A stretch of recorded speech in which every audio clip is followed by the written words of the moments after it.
For weeks after Eric returned from Idaho, the story surrounding his so-called financial hardship began circulating through the same echo chambers that later repeated his accusations against the Whittakers. The narrative was simple, dramatic, and expertly crafted to provoke sympathy. Eric, the self-sacrificing advocate, had spent thousands of dollars traveling for the movement, only to end up stranded, ignored, and nearly bankrupt. It was a compelling story, until people looked closer.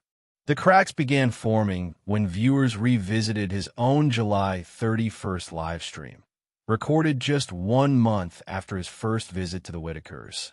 In that video, Eric presented himself as a struggling creator with hardly anybody watching, a man who supposedly poured everything into dad talk and received nothing in return. He insisted that he didn't need the Whittaker exposure, that he had a massive platform of his own. But that claim didn't survive even the slightest scrutiny, because in that very same live stream, Eric openly admitted the opposite. He talked about needing to go out and do something easier to make money. He complained that dad talk wasn't bringing in enough donations. He emphasized the expense of airline tickets, hotel rooms, and travel mishaps. And most tellingly, he pointed directly to the Whittaker audience, saying without hesitation that they were the ones who actually donated, who actually supported him, who made his work worth it. That admission was a quiet confession. Without the Whittakers, Eric had no income stream. The timeline made this even clearer. His June videos with the family had produced hundreds of thousands of views, some of the highest numbers he had ever earned on YouTube. The ad revenue from that month would have hit his account on July 21st, just 10 days before he filmed the I'm Broke live stream. Yet in that video, he insisted he'd made nothing, needed more money, and would have to return to West Virginia to earn it. Returning wasn't a matter of passion. It was a matter of profit. Viewers who rewatched the July 31st video noticed the way he framed the upcoming weeks. He described them not as humanitarian work, but as an opportunity to make easy money. He contrasted the Whittaker donations with the lack of support he felt from the Dad Talk audience. And throughout the video, he repeatedly avoided discussing actual numbers, brushing off any attempt to verify expenses or revenue. Transparency, despite being the word he constantly preached, was nowhere to be found. It became impossible to ignore the pattern. Whenever Eric needed cash, he positioned himself as a victim. Airlines had wronged him. Hotels had stranded him. Trials had cost him thousands. And each time, donations poured in. The Whittaker audience was generous, compassionate, and eager to help. Eric saw that, and he leaned into it. But the most revealing part of the video wasn't his complaints. It was the way he couldn't hide the excitement creeping into his voice whenever he referenced going back to West Virginia. Because he wasn't just returning to visit the family. He was returning to capitalize on them. In the weeks following that July video, people began piecing together the numbers he tried so hard to avoid discussing. The first Whittaker payday had already been deposited. Donations from viewers, touched by what they believed was genuine advocacy, had arrived in large amounts. And yet, according to Eric, he was suddenly $10,000 short, struggling, and in desperate need of support. That raised the obvious question: how does someone blow through thousands of dollars in less than a month while producing almost no content? The answer became clearer when people compared his actions to his words. He talked constantly about working outside Dad Talk to survive financially, yet the only visible work he engaged in was traveling with friends, live streaming from airports, and promoting donation links. He claimed he needed funds for filming equipment, yet his only recorded footage during that period came from his phone. He insisted he didn't want to work a regular job because the movement was too important, yet he openly admitted that something way easier could make him more money if he chose to do it. That contradiction revealed the heart of the issue. Eric wasn't struggling because he lacked resources. He was struggling because he lacked restraint. By the time he arrived back at the Whittakers in early August, he had positioned himself perfectly. He appeared financially desperate, emotionally invested, and supposedly willing to give everything for the family. But the truth was far more strategic. His financial hardship narrative was a setup, a way to justify why he needed to stay, why he needed donations, and why he needed deeper access to the household. And once BJ returned from jail, everything shifted into overdrive. The warm, friendly tone Eric had displayed during his first visit evaporated. In its place came frustration, entitlement, and the unmistakable irritation of someone who believed he had purchased a level of influence that was suddenly being denied. When Larry bailed BJ out, Eric's entire plan was disrupted. Control slipped from his hands, and his response was immediate. The inventions began. He fabricated emergencies. He exaggerated dangers. He declared crises that existed only in his voice, not in reality. People began comparing timelines. They saw that no police reports, no family statements, and no documented events supported his claims. They saw how his narratives shifted depending on what benefited him. And they saw how Patrick quickly became his amplifier, repeating every claim without question, even when those claims contradicted previous statements. As the lies unraveled, one conclusion emerged stronger than all the rest. Eric showed up to the Whittakers broke, not because he was helping them, but because he had spent thousands on nothing and needed them to refill the well. He needed content. He needed donations. He needed a storyline dramatic enough to sustain engagement. In July, that storyline was financial hardship. In August, it became danger, chaos, and rescue. And by September, it had escalated into a custody attempt. All of it hinged on convincing viewers that only he could save the family. But the more people uncovered, the clearer it became that the only thing in danger was Eric's access to their lives and the revenue tied to it. For weeks, viewers replayed the moment when Eric stormed back into Odd with a sense of urgency that simply didn't match anything happening on the ground. He claimed danger, chaos, manipulation, blackmail, and an unsafe environment spreading through the Whittaker household. The more he repeated those words, the more panic he created among his viewers. Fear generates engagement, and engagement generates money. It became increasingly clear that the emergency existed only in Eric's voice. The real shift came when people returned to the timeline and saw what had actually happened. Nothing. No crisis. No threats. No violence. No new development that justified a 10-hour drive back to West Virginia. What did exist, however, was something far less dramatic but far more telling. Eric's frustration. BJ was out of jail. Larry had bailed her out, and the family wasn't answering Eric's calls. That was the real emergency, because without access, he had no content. Without content, he had no donations. And without donations, the financial hole he dug for himself during July would only get deeper. The urgency to save Timmy appeared overnight, but the urgency to save Eric's revenue stream had begun much earlier. As viewers compared clips from July and August, the contrast became impossible to ignore.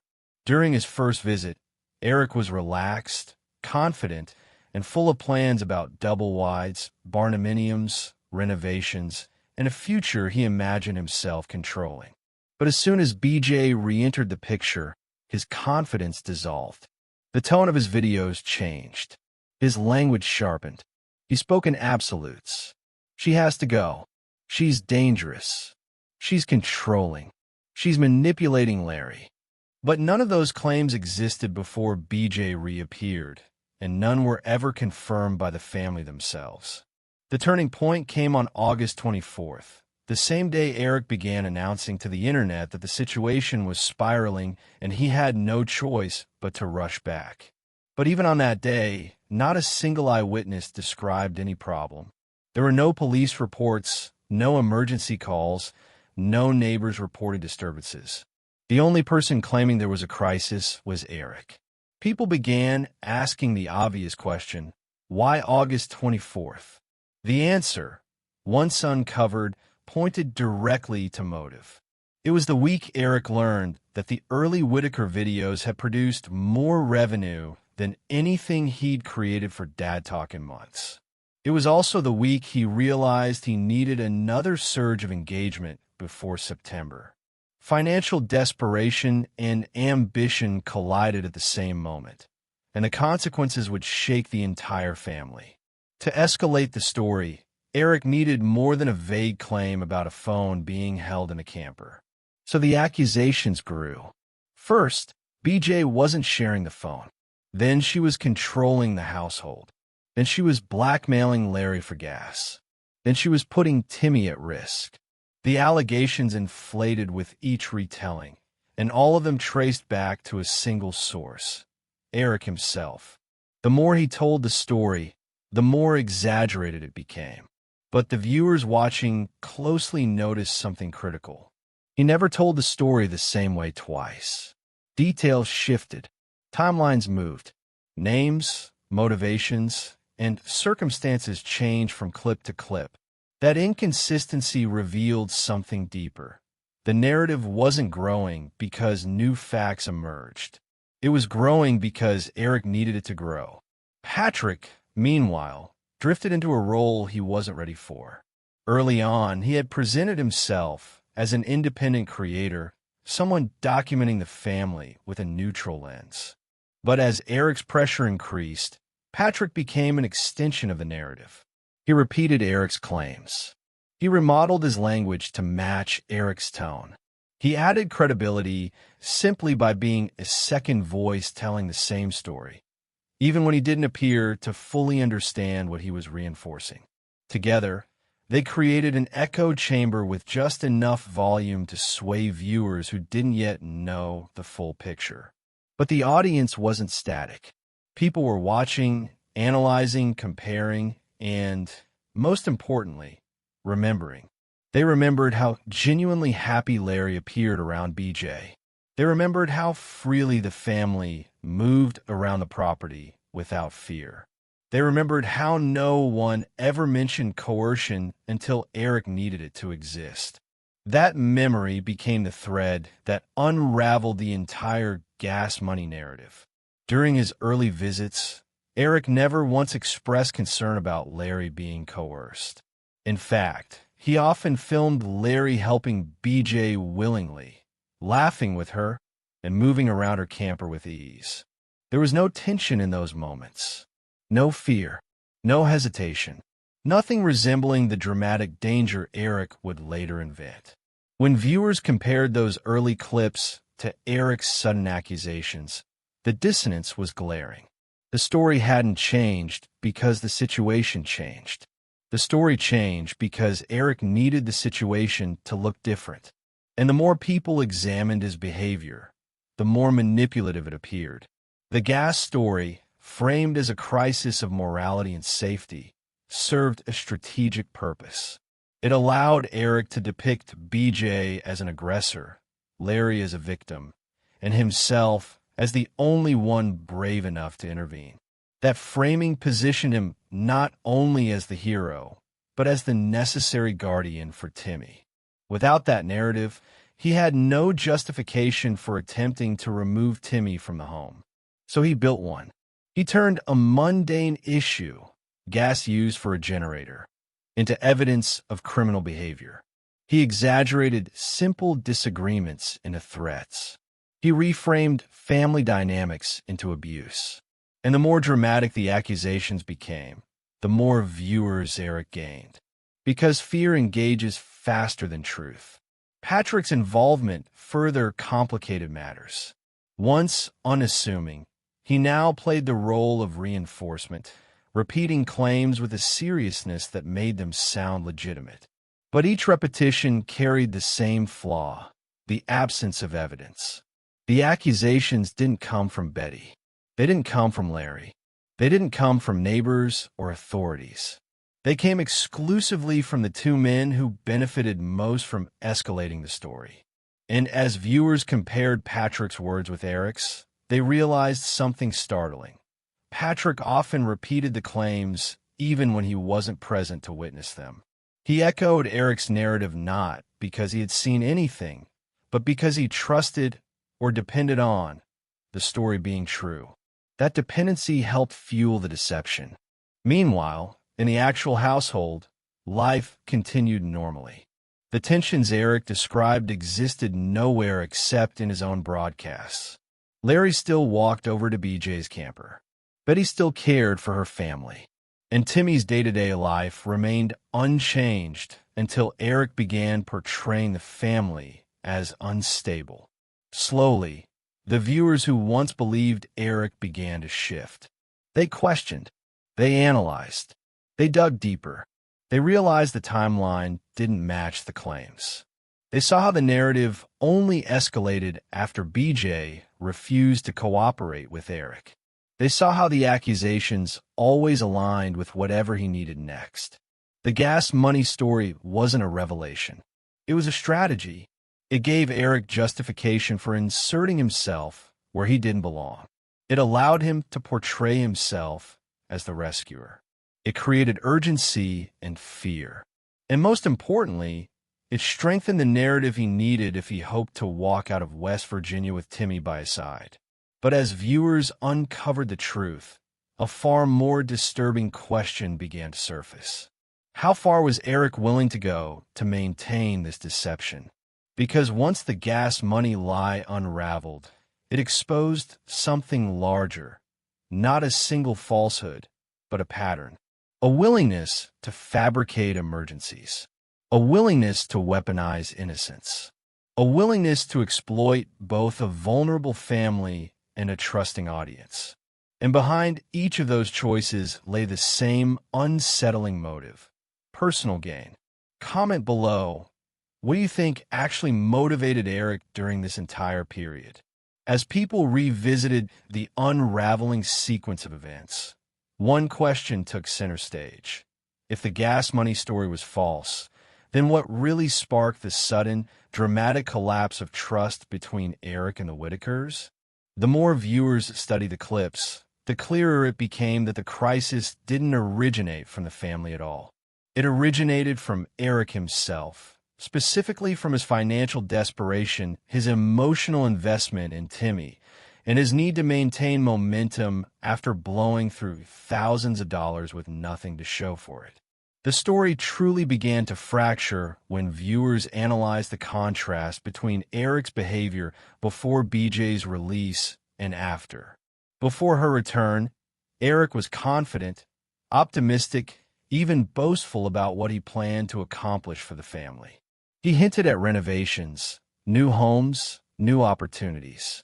He positioned himself as a savior arriving to rebuild lives. But as soon as BJ re-entered the household, those ambitions warped into agitation and hostility. Eric's demeanor didn't shift because the situation changed. It shifted because his control changed. BJ's presence meant Eric couldn't script the narrative anymore. BJ's presence meant decisions weren't his to make. BJ's presence threatened the image he had built, that of the lone hero who knew what was best for everyone. And control, for Eric, was everything. From the moment he arrived in West Virginia, control was woven through his interactions. He decided where they went, what they filmed, what was said, what was left out, and how the story would be framed. For viewers, these choices initially seemed harmless, typical content creator behavior. But once BJ returned and disrupted that dynamic, Eric's reactions revealed something far deeper and more calculated. His frustration wasn't about BJ as a person. It was about BJ as an obstacle. The real conflict surfaced when viewers revisited the clips where Eric spoke openly, sometimes unknowingly, about bringing Timmy to Georgia. These weren't passing comments. They were plans. He talked about rooms being ready, He talked about giving Timmy a better life. He hinted that he could provide more stability than the people who had raised Timmy his entire life. These statements painted a picture of a man who had already made decisions about a child who was not his to claim. And once BJ, Timmy's mother, returned, that imagined future evaporated. This was the moment when Eric's narrative abruptly shifted into high gear. Suddenly, BJ was a threat. Suddenly, Larry was in danger. Suddenly, the household was unsafe. The escalation aligned perfectly with his need to create a justification for intervening. Without that justification, he had no grounds to push for removing Timmy from the only home the boy had ever known. What viewers later realized was that Eric's accusations didn't just target BJ. They systematically targeted every adult capable of caring for Timmy. One by one, he worked his way through the household. BJ was framed as unstable and manipulative. Larry was portrayed as helpless and vulnerable. Betty was depicted as confused, incapable, or blindsided. Kenny was ignored entirely because he disrupted the narrative. By the time Eric finished weaving his story, every adult except himself looked unfit. This tactic didn't go unnoticed once viewers began analyzing his motives. They realized that Eric wasn't trying to protect the family. He was trying to eliminate competition. If BJ, Larry, and Betty were seen as unfit, then the path to guardianship, and to Timmy, would be clear. Against that backdrop, the gas money issue became more than a lie.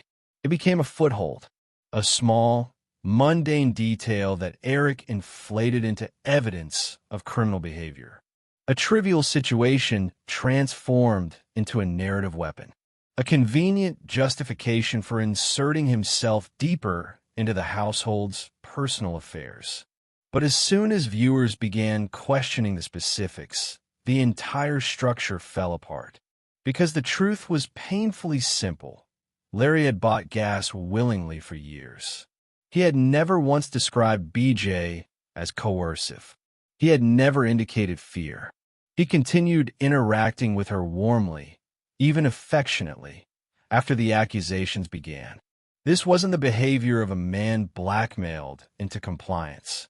This was the behavior of a man living his normal life, until someone else twisted it for their own gain. Once viewers saw this clearly, they began scrutinizing Patrick's role more closely.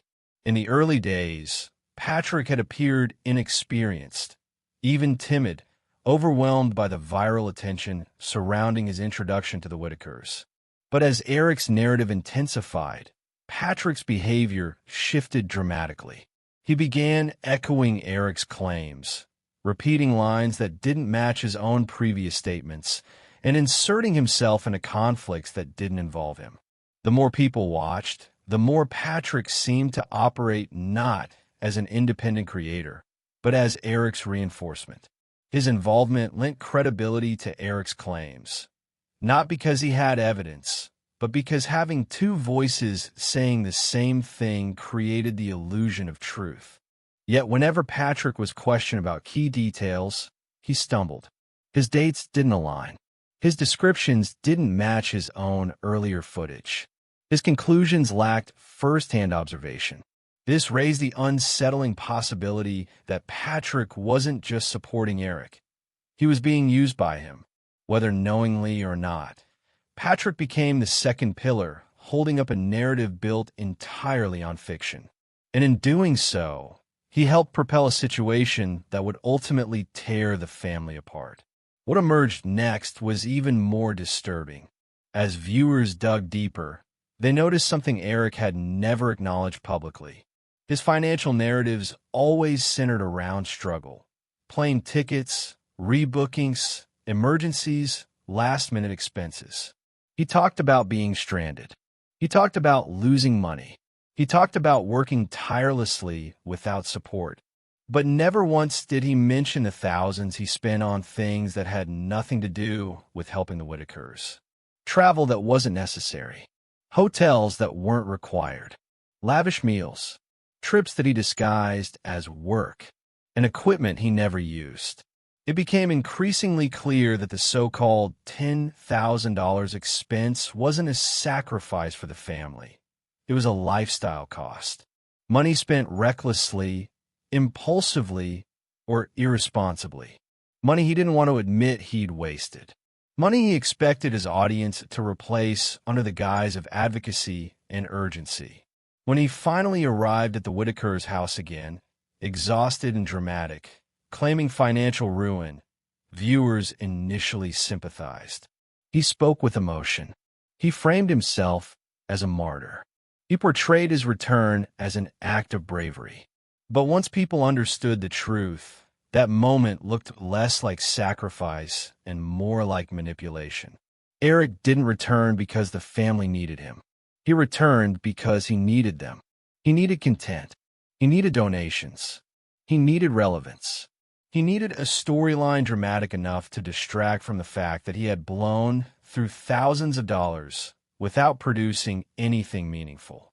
And the family, isolated, vulnerable, and used to the world of online manipulation, became the easiest targets. By the time the truth began to surface, Eric had already done irreversible damage. The family was torn apart. Trust had been destroyed. Their image had been exploited, reshaped, and broadcast across the internet for profit. And the child at the center of the chaos, Timmy, had become nothing more than a prop in someone else's campaign. As viewers pieced together every contradiction and every inconsistency, one realization overshadowed all others. Eric didn't show up broke because he sacrificed for the family. He showed up broke because he misused money, lied about expenses, and relied on the Whittakers to refill a well he had drained himself.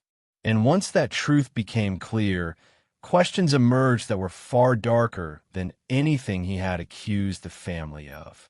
How long had he planned to use them? How far was he willing to go to maintain control? And most importantly, what would he have done if no one had ever questioned him?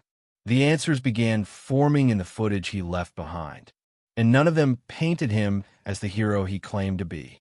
As more people revisited the timelines, videos, and statements surrounding Eric's involvement with the Whittakers, a dawning realization spread through the community. The narrative he had constructed wasn't just misleading. It was deliberate. It was orchestrated. Each claim, each escalation, each dramatic announcement fit into a pattern that only made sense when viewed through one lens: personal gain. For months, Eric presented himself as the lone advocate fighting for a vulnerable family. He cast himself as the only barrier between them and danger, the only voice speaking truth, the only one willing to stand up against supposed neglect. But the more viewers retraced his steps, the more they uncovered a pattern of emotional manipulation, financial exploitation, and strategic storytelling designed to position him as the hero in a story he was quietly rewriting in real time. This pattern became painfully clear when examining the moments just before Adult Protective Services intervened. According to Eric, the situation had reached a breaking point, one so severe that immediate action was necessary. He spoke as though he had uncovered a crisis unfolding behind closed doors, a crisis that demanded urgent rescue. But those claims crumbled when compared to the evidence. No neighbors called authorities. No family members filed complaints. No emergency occurred on the property. No one, not Larry, not Betty, not BJ, reported danger before Eric arrived. The only source describing an emergency was Eric himself. What viewers now recognized was that Eric didn't document a crisis. He manufactured one. The pattern of behavior leading up to the APS removal mirrored the techniques used by someone building a case, not someone responding to one. Instead of observing the situation and reacting, he created a narrative first and then went searching for details to fill it. Every story he told about the family aligned with the same objective: proving that the household was unfit. Every accusation targeted the people who had authority over Timmy. Every dramatic retelling positioned Eric as the only logical caregiver. With each new clip, the contours of his plan became sharper. He didn't simply want to help the family. He wanted to replace them. This became especially obvious when viewers examined his contradictions. In one video, he claimed he had to get back to save Larry from BJ. In another, he said Larry had been talking to him all day. In one clip, he insisted the phone was being held hostage, making communication impossible. In the next, he referenced lengthy conversations that shouldn't have existed if his first claim were true. These inconsistencies weren't accidental. They were the result of someone improvising a crisis without keeping track of the details. Patrick's involvement also became clearer in this phase. While some initially believed he was merely caught up in Eric's momentum, later analysis suggested something different.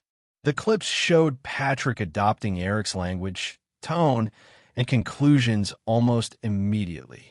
He mirrored Eric's urgency. He repeated Eric's claims as though they were facts. And in the process, he helped present a united front that made the accusations look more credible than they ever were. But Patrick's willingness to repeat these claims didn't stem from evidence. It stemmed from influence.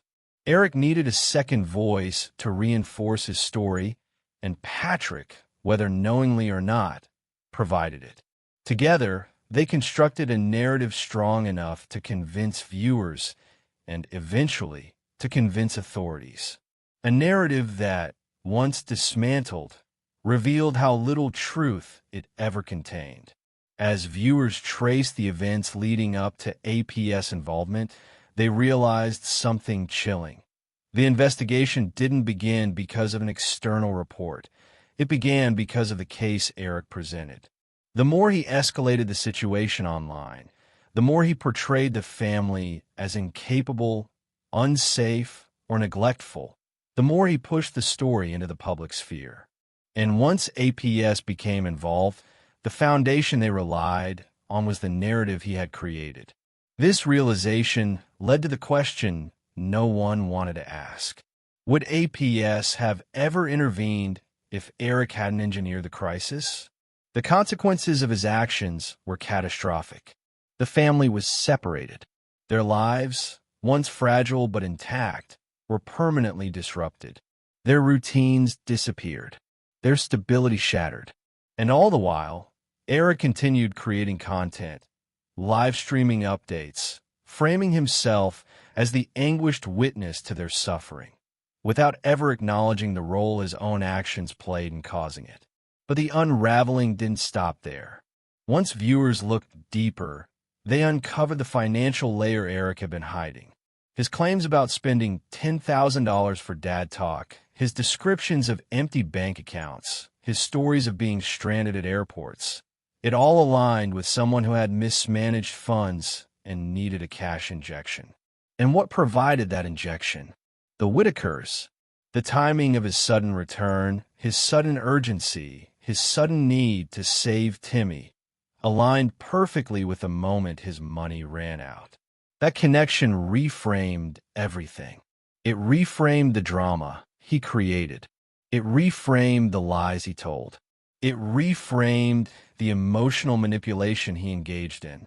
Because viewers now saw that the crisis wasn't financial for the Whittakers. It was financial for Eric. He wasn't saving the family. He was saving himself.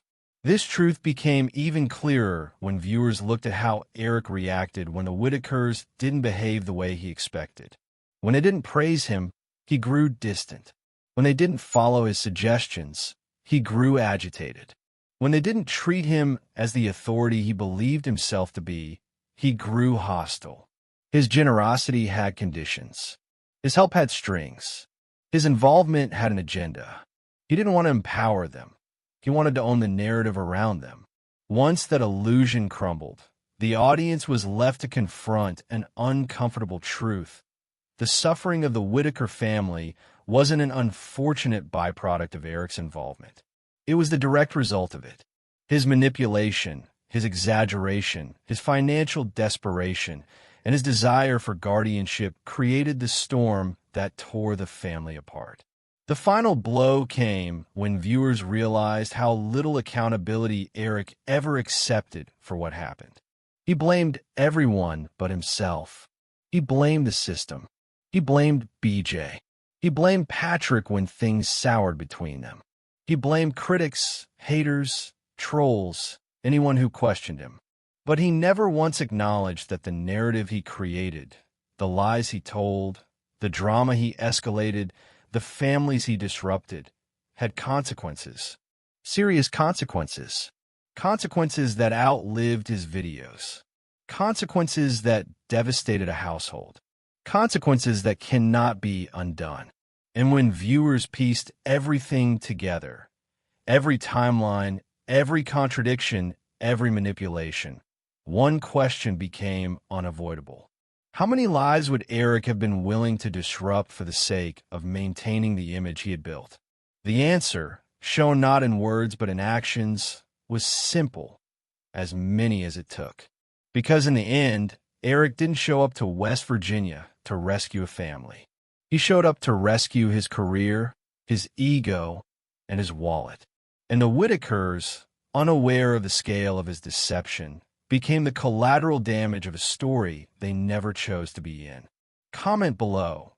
Do you believe Eric ever intended to help the family, or was the plan always about benefiting himself? Gracias por ver este video.